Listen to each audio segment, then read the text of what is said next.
الحمد لله وكفى وسلام على عباده الذين اصطفى خصوصا على سيد الرسل وخاتم الأنبياء أما بعد فأعوذ بالله من الشيطان الرجيم بسم الله الرحمن الرحيم قال الله تبارك وتعالى ألم يجدك يتيما فآوى ووجدك ضالا فهدى صدق الله مولانا العظيم إن الله وملائكته يصلون على النبي يا أيها الذين آمنوا صلوا عليه وسلموا تسليما اللهم صل على محمد وعلى آل محمد كما صليت على إبراهيم وعلى آل إبراهيم إنك حميد مجيد اللهم بارك على محمد وعلى آل محمد كما باركت على إبراهيم وعلى آل إبراهيم إنك حميد مجيد ربیع الاول کا مہینہ شروع ہو گیا۔ ربیع الاول کا مہینہ وہ مبارک مہینہ ہے جس میں نبی کریم صلی اللہ علیہ وسلم کی ولادت باسعادت ہوئی۔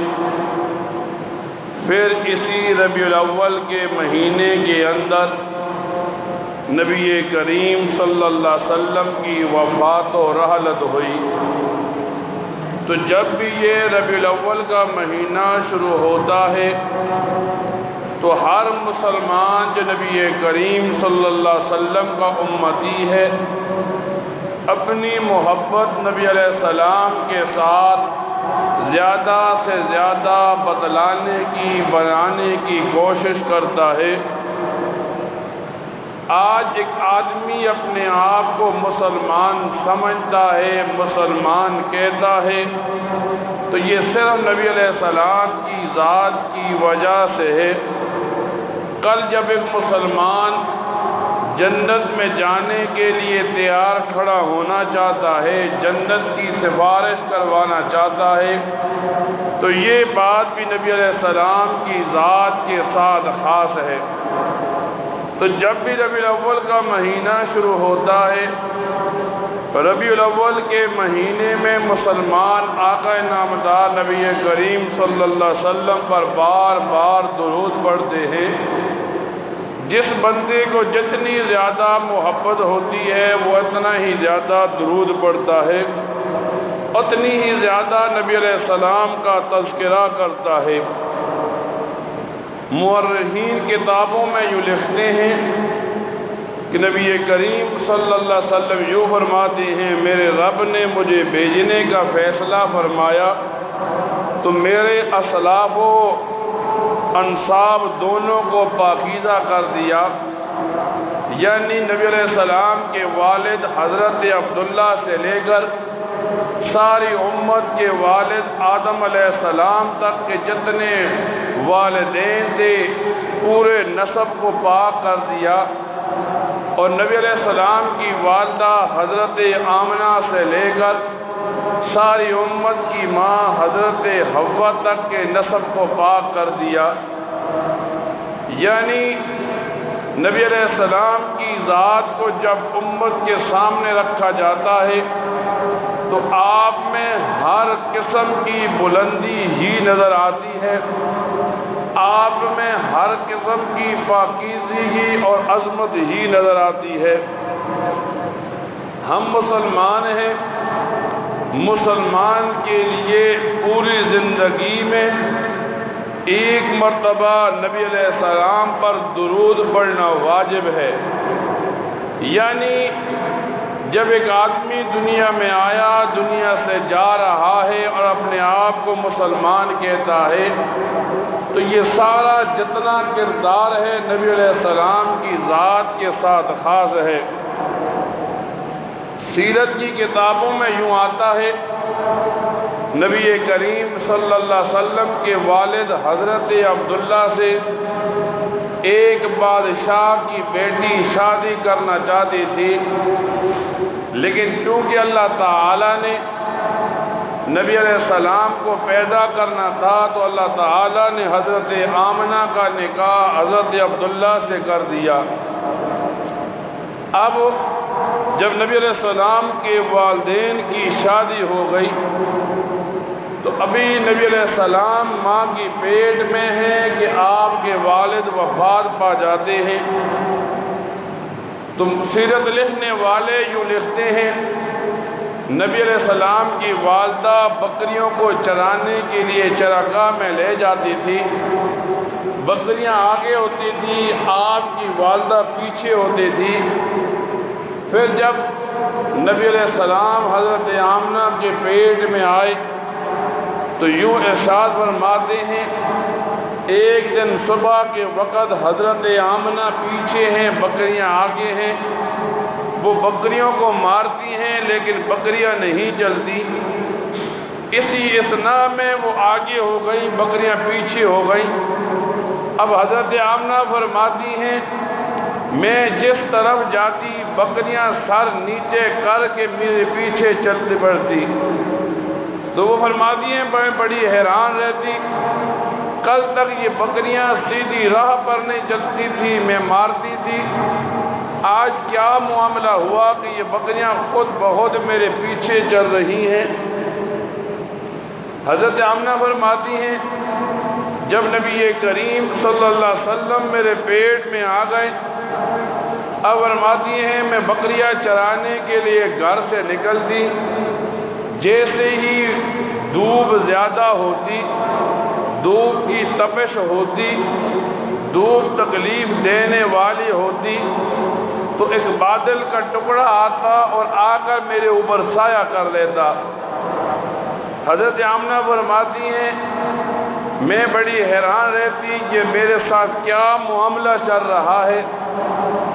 پھر فرماتی ہیں یوں ہوتا، میں راستے سے گزرتی،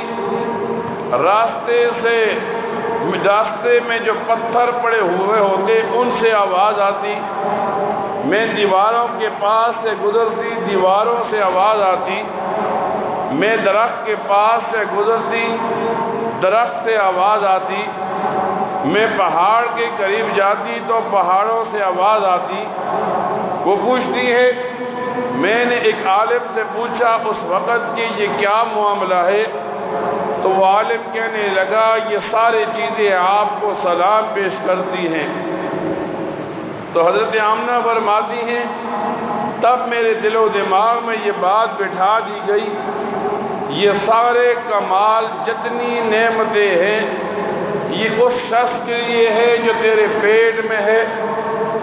اب حضرت آمنہ فرماتی ہیں ایک دن ایسا ہوا جب نبی کریم صلی اللہ علیہ وسلم کی ولادت ہو رہی تھی، فرماتی ہیں نبی علیہ السلام کی ولادت ہوئی تو کعبے سے ایک آواز نکلی، اور کعبے سے یوں آواز نکلی کہ آج محمد صلی اللہ علیہ وسلم پیدا کر دیے گئے۔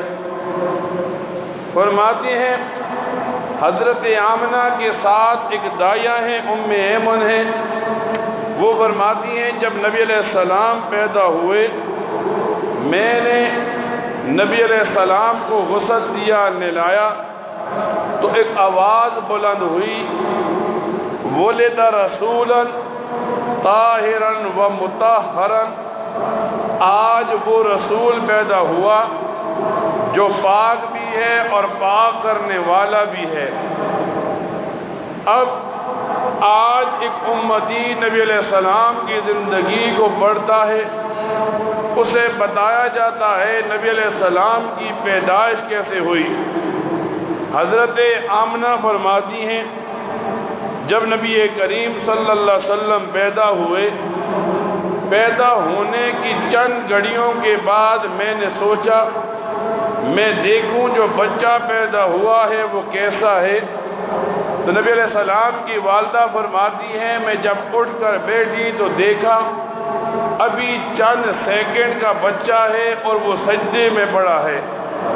یعنی امت کو تعلیم یہ دینے کے لیے بھیجا گیا کہ امت جب سجدے میں جائے گی تو اللہ تعالیٰ انعامات کی بارش کریں گی۔ پھر حضرت آمنہ فرماتی ہیں میں نے اپنے بیٹی کو اٹھایا تو میں نے یوں کہا اس جیسا خوبصورت آج تک دنیا میں پیدا نہیں ہوا۔ پھر نبی علیہ السلام کی دائی ام ایمن فرماتی ہیں جب میں نے نبی علیہ السلام کو غسل دیا تو میرے زبان پر یہ بات جاری ہو گئی کہ ایسا خوبصورت بچہ آج تک پیدا نہیں ہوا۔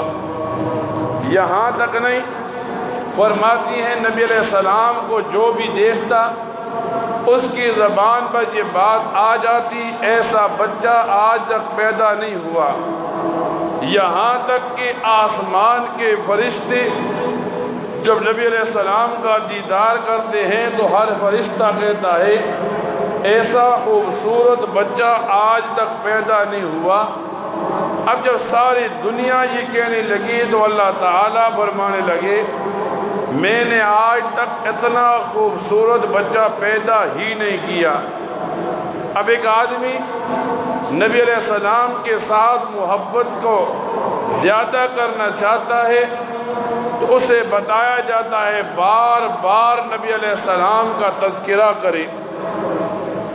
یوں آتا ہے سیرت کی کتابوں میں جب عرب میں کوئی بچہ پیدا ہوتا تھا تو دائیاں لے جاتی تھی، نبی علیہ السلام کی ولادت ہوئی، جو بھی دائی نبی علیہ السلام کے گھر میں آتی دروازہ کھٹکھٹاتی اسے بتایا جاتا یہاں ایک بچہ پیدا ہوا ہے لیکن یتیم ہے۔ تو 300 دائیاں نبی علیہ السلام کے دروازے پر آ کر واپس چلی گئیں۔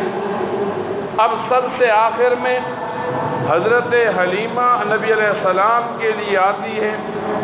حضرت حلیمہ وہ ہیں جو ساری دائیوں میں سب سے غریب ہیں، جسے کوئی اپنا بچہ پالنے کے لیے نہیں دیتا۔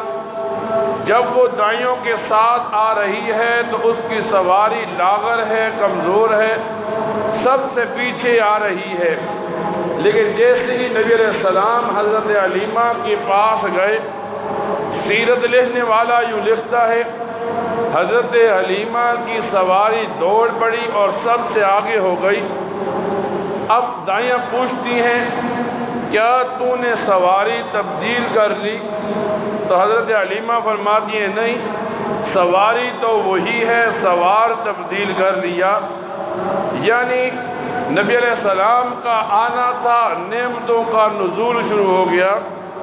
حضرت حلیمہ فرماتی ہیں ہمارے گھر میں چند بکریاں تھیں جن کا کوئی بھی دودھ نہ تھا۔ جب ہم نبی علیہ السلام کو اٹھا کر اپنے گھر میں لے گئے، میرا خاوند بکریوں کا دودھ نکالنے لگا۔ اب بکریوں کا وہ دودھ دھوتا چلا جاتا ہے یہاں تک کہ گھر کے سارے برتنوں کا دودھ ختم ہو گیا۔ برتن سارے ختم ہو گئے، دودھ ویسا ہی بکری کے پاس باقی ہے۔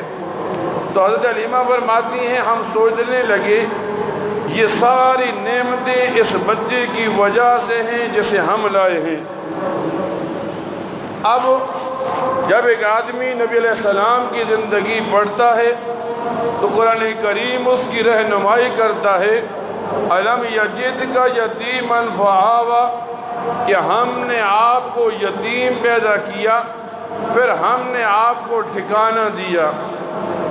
جب یہ ربیع الاول کا مہینہ شروع ہوتا ہے، ربیع الاول کے مہینے کے اندر ہر مسلمان نبی علیہ السلام کے ساتھ محبت ظاہر کرنا چاہتا ہے۔ ہر مسلمان چاہتا ہے کہ میں اپنی محبت کو ظاہر کروں۔ اب محبت ظاہر کرنے کے لیے مقام دیکھا جاتا ہے لوگ کس جگہ اپنی محبت کو بیان کرتے ہیں؟ تو جب یہ ربیع الاول کا مہینہ شروع ہوتا ہے، کچھ لوگ نبی علیہ السلام کا تذکرہ مساجد میں بیٹھ کر کرتے ہیں، نبی علیہ السلام پر درود مساجد میں بیٹھ کر بھیجتے ہیں، اور کچھ لوگ جیسے ہی ربیع الاول آتا ہے بازاروں میں نبی علیہ السلام کے نام کے ترانے گاتے ہیں، تذکرے پڑھتے ہیں، پھر ربیع الاول کے اختتام کے ساتھ ہی وہ چپ ہو جاتے ہیں، نہ انہیں نماز یاد ہوتی ہے، نہ کوئی اور فریضہ یاد ہوتا ہے۔ تو نبی علیہ السلام سے ایک صحابی یوں ارشاد فرماتے ہیں، نبی علیہ السلام نے فرمایا ابغض البلاد الی اللہ اسواقها، کہ اللہ تعالیٰ کو سب سے زیادہ ناپسند جگہیں وہ بازار ہیں، وَأَحَبُّ الْبَلَادِ إِلَى اللَّهِ مَسَاجِدُهَا، اور اللہ تعالیٰ کو سب سے زیادہ محبوب جگہیں وہ مساجد ہیں۔ اب ایک آدمی خود فیصلہ کرے، جب یہ ربیع الاول کا مہینہ شروع ہوتا ہے وہ نبی علیہ السلام کا تذکرہ کہاں کرتا ہے؟ اللہ کی محبوب جگہ مسجد میں کرتا ہے یا اللہ کی ناپسندیدہ جگہ بازار میں کرتا ہے؟ تذکرہ نبی علیہ السلام کے ساتھ محبت کا انداز بیان کس طرح کیا جاتا ہے؟ فرمایا ایک مسلمان ربیع الاول آتا ہے، اپنے من میں یہ سوچتا ہے کل تک میں نے سارے گناہ کیے، اب یہ ربیع الاول آ گیا تو میں اپنے آپ کو نبی علیہ السلام جیسا بنانے کی کوشش کروں گا، میرا لباس سنت کے مطابق ہوگا، میرے سر پر ٹوپی ہوگی، میرے چہرے پر سنت کے مطابق داڑھی ہوگی، میں 5 وقت کی نماز پڑھنے کی کوشش کروں گا، رمضان آئے گا تو میں رمضان کا فریضہ ادا کروں گا۔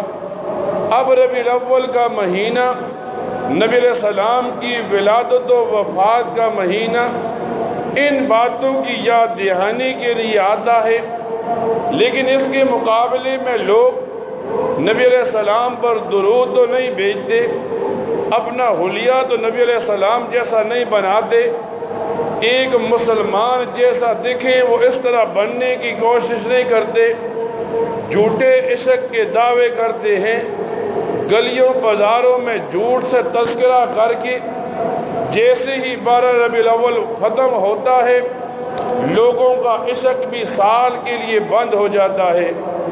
تو ایک مسلمان کو یہ بات بتائی جاتی ہے نبی علیہ السلام کو دنیا میں بھیجا گیا اس لیے کہ وہ اپنی امت کو احکامات بتائیں۔